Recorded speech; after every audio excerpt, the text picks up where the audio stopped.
Hey, good evening, everyone. Thanks so much to the theater for inviting me, and thanks to everyone for attending tonight. So I'm excited for the chance to speak with you all about the strange but very fascinating science of all things gooey. I think we're going to have some fun tonight with that. So, the premise of tonight's film is that this curious little ball of goo falls to Earth from outer space, and then it proceeds to terrorize an entire town in Pennsylvania. And it absorbs all living creatures in its path.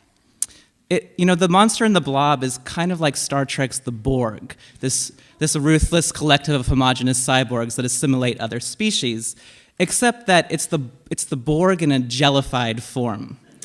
And I think that's a big part of what makes the movie so interesting. Kind of like Hitchcock's The Birds or the Chucky series, the Blob takes something that's usually innocuous and makes it seriously threatening. The end result is kind of like Stephen King meets Lewis Carroll. There's, a real sense of danger, but there's also a lot of absurdity. So, this might be typical danger, and this would be absurd danger. This would be the elevator of blood from The Shining versus a rather traumatic visit from the Kool-Aid Man. Yeah. So in the case of the Blob, a pile of slime becomes animated, aggressive, and deadly. You can't just walk away from it, you have to run. So there is actually a real-world counterpart to the Blob. It's an event equally gooey, it's just as strange, and it has that same mix of horror and absurdity. And it took place not far from here, as probably many of you in the audience know. On January 15th, 1919, Martin Clougherty was waking up from a nap at his home in Boston's North End. Suddenly, a towering wall of sticky amber fluid smashed into his bedroom window and swept him into the middle of the street. He managed to stand in the chest-deep ooze flowing past him, and he wiped a bunch of glob from his face. All around him, the splintered remains of his house drifted by. He heaved himself onto a piece of passing debris, which turned out to be his bed frame, and then he saw a hand sticking up just above the muck. So he reached out and grabbed and pulled, eventually lifting a gasping woman onto the makeshift raft. It was his sister, Teresa. Less than 30 yards from the Clougherty's home, a 5-story high, really rickety storage tank of molasses had split open, releasing more than 2 million gallons of molasses onto the streets of Boston. A wave that was 25 feet high and 160 feet wide at its peak surged through the North End, demolishing buildings and tearing Engine 31 firehouse from its foundation. People, horses, and dogs trapped in the molasses tried to tread it as they would water, but every kick required enormous effort. Ultimately, the disaster killed 21 people and injured 150. So if we really want to understand the molasses flood of 1919, to really get why in some ways it was more devastating than a tsunami of water, we've got to examine what makes it unique, and that would be its very substance. The fact is that a wave of molasses does not act like a wave of water. Molasses is what's known as a non-Newtonian fluid. And that means that its viscosity, or how much it resists flow, changes depending on the stresses applied to it. So some non-Newtonian fluids actually become more viscous under stress. Think of whipping cream or OOBLECK, that ambivalent mixture of cornstarch and water that many of us might know from childhood, or from more recent times, if we're into that kind of thing. In fact, OOBLECK becomes so viscous under stress that if you fill up a swimming pool with it, you can actually walk, run, and dance across its surface without sinking. People have done this, but you've got to move quickly enough, or that's going to happen. So other non-Newtonian fluids become less viscous under stress: ketchup, toothpaste, and molasses. In a stationary bottle, these fluids are really thick and goopy, and they don't move very much if you just tilt the bottle this way and that. But if you squeeze or smack the bottle, applying enough force, then the fluids suddenly flow. And that duality is a big part of why the molasses flood of 1919 was so devastating. At first, all the pressure that had built up in the tank and the effects of gravity as the molasses fell from such a great height That combined acted like a giant smack on the end of a ketchup bottle. There was enough force to lower the viscosity of the molasses and send a huge wave speeding through the streets of Boston. But then, as the molasses slowed down and the stress dissipated, it settled into a much more viscous state that had the power to keep people trapped. So, a really bad double-edged sword. The physics of viscous fluids also tells us why swimming in molasses is basically impossible for people and other largish animals. If we want to know how easily a creature will swim through a given substance, we can calculate something known as the Reynolds number, which takes into account the density and the viscosity of the fluid, as well as the speed and the size of the creature. Really, all you have to take away from this complicated chart is that the higher the Reynolds number, the easier it is for the creature to swim through a given fluid, and the lower the Reynolds number, the more difficult. So about 10 years ago, two engineers at the University of Minnesota decided to explore how humans swim in a low Reynolds number environment. Their study is pretty candidly titled, "Will Humans Swim Faster or Slower in Syrup?" Let's find out. So they filled up one swimming pool with just plain water and a second swimming pool with water and guar gum, which is this extract of beans that's used to thicken food. The guar gum doubled the viscosity of water, but the human swimmers, which admittedly included some people training for the Olympics, were able to swim equally fast in both pools. In follow-up calculations, the engineers realized that if they really wanted to give a challenge to the human swimmers, they would have needed to increase the viscosity of water at least 1,000 times, not just twice. Well, it turns out that depending on the way it's made, molasses is 5,000 to 10,000 times more viscous than water. The Reynolds number for an adult human in water is around 1 million. It's pretty easy to swim or wade through. The Reynolds number for that same human in molasses, a mere 130. So that's bad enough, but there's another problem with trying to move or swim through molasses, and that is that you cannot use the same kind of symmetric swimming strokes you would use in water if you're trying to move through molasses. And I just want to show a couple of quick video clips that illustrate this really nicely with some help from our friends in the projection box, who will switch us over. Okay, so this is a rubber band-powered swimming robot, and it was created by scientists at the University of Wisconsin-Madison. It's very simple. You just spin it up and it flaps its little tail back and forth. And they're going to put it in a tank of plain water, and we'll see how it does.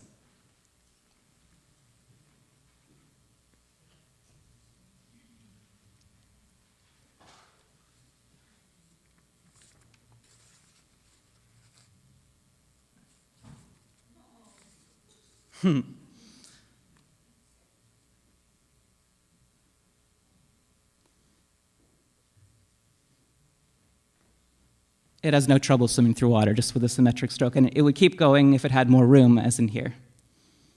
Okay, so now the second video clip, we're going to look at the same robot, but this time it's going to be in a tank of corn syrup.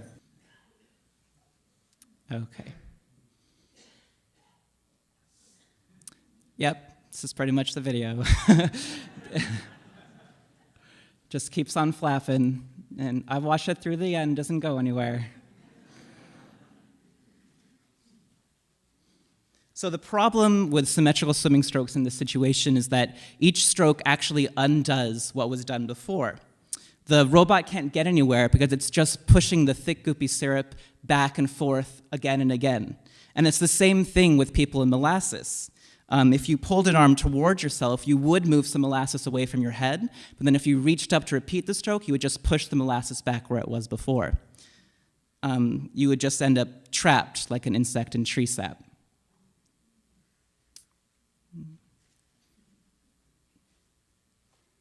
Okay, we'll go back to the slideshow.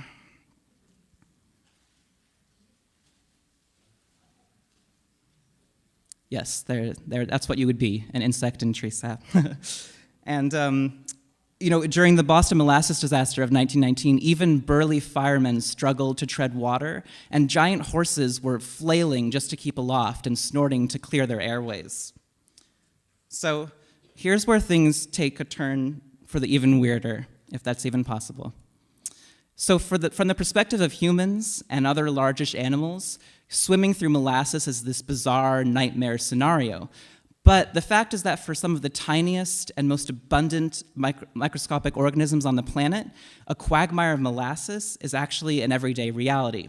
So we have to remember that the equation for the Reynolds number takes into account not just the viscosity of the fluid, but also the size of the creature that's trying to move through that fluid. And because bacteria and other microscopic life forms are so tiny, they permanently inhabit a low Reynolds number world. They have to fight Reynolds numbers as low as 10 to the negative fifth when they're trying to move through water, whereas we have a Reynolds number of 1 million. So in a famous 1973 lecture, a physicist named Edward Mills Purcell came up with this great analogy. He said that a bacterium trying to move through water is in the same difficult situation as a person trying to move through molasses. The difference, though, is that bacteria and other microscopic life forms have evolved ways to deal with this really difficult situation. They don't use symmetric swimming strokes. A lot of them will actually bend and snap hair-like projections called cilia in asymmetric ways. Or they will corkscrew their way through water using spinning tails known as flagella. So now I'd like to revisit that little swimming robot in another video clip.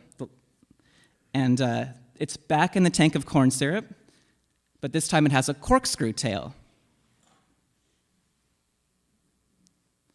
So it's not exactly Michael Phelps, but it is gradually able to make some progress with this upgrade.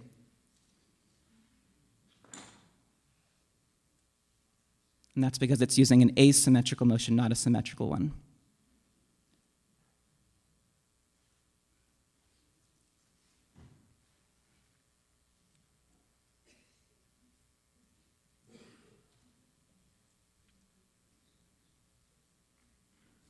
Okay, so cilia and flagella, these corkscrew tails, these are pretty common adaptations that bacteria use to move through water. But there are some other microorganisms that are much more mysterious, and they really baffled scientists for a long time.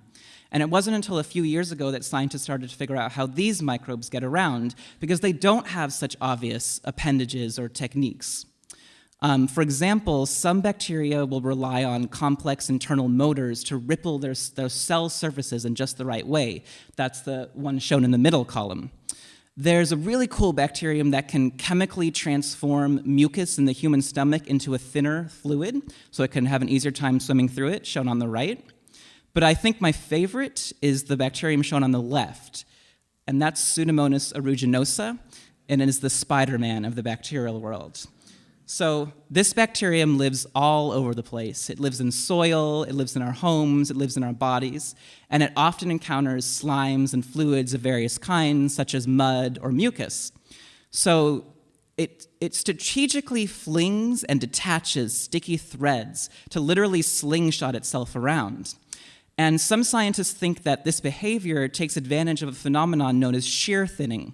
So the bacteria is using the movement of its own body to put stress on any surrounding non-Newtonian fluids and reduce their viscosity, thereby making them easier to swim through. So it's kind of nice that we transitioned from molasses to microbes tonight, because it turns out that part of the inspiration for the blob was most likely a group of organisms called amoebas. So amoebas are single-celled, and like the blob, they are gelatinous, they are amorphous, and they literally glom onto and absorb their food. They're a bit bigger than bacteria, but they still have to fight against really low Reynolds numbers. And they essentially get around by contorting their squishy bodies into new positions. So you might think that such a seemingly primitive creature would not have that much to teach us, but scientists are still learning a lot from amoebas and how they manage to move through what is to them an ocean of molasses. In fact, the paper that I've shown a little snapshot of here, that came out just a few months ago.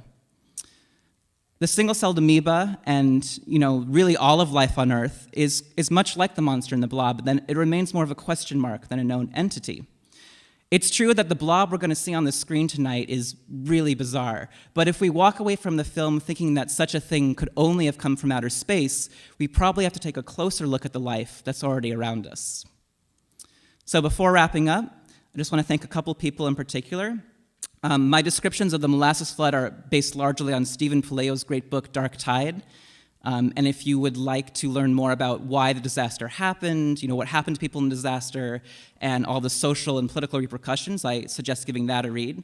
And also Atish Bhatia, who's a fellow science writer with a PhD in physics, and he helped me with some of the calculations for tonight. And if you have any questions about molasses or microbes or anything really, you can email me. You can also find me on the Twitter. Thank you so much.